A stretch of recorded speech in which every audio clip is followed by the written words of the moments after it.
ముందుగా శ్రీ మహాలక్ష్మి నగర్ కాలనీ వాసులందరూ కూడా ధన్యులు.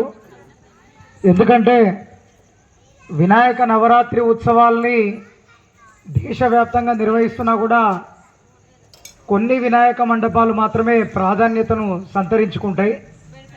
ఆ యొక్క ప్రాధాన్యత మఖానాతో నిర్మించినటువంటి పూలతో అలంకరించినటువంటి మన గణనాథుడు ఇక్కడ దర్శనమియ్యడం, అది కూడా బోడుప్పల్ ప్రాంతంలో శ్రీ మహాలక్ష్మి కాలనీలో ఈ రకమైనటువంటి గణనాథుడి విగ్రహానికి నాంది పలకడం అనేటువంటిది శుభసూచకం.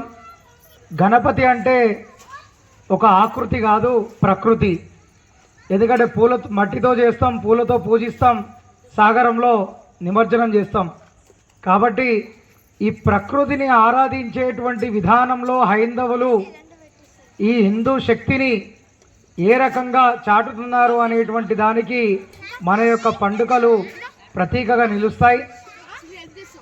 స్వదేశీ వస్తువులని వినియోగించాలనేటువంటి నినాదంతో, స్వధర్మం కోసం పాటుపడాలి అనేటువంటి ఆశయంతో, స్వసంస్కృతిని మనం కాపాడుకోవాలి అనేటువంటి ఆలోచనతో అనేక పండుగలను మన వేదాలు కానీ మన శాస్త్రాలు కానీ మనకు అందించడం జరిగింది.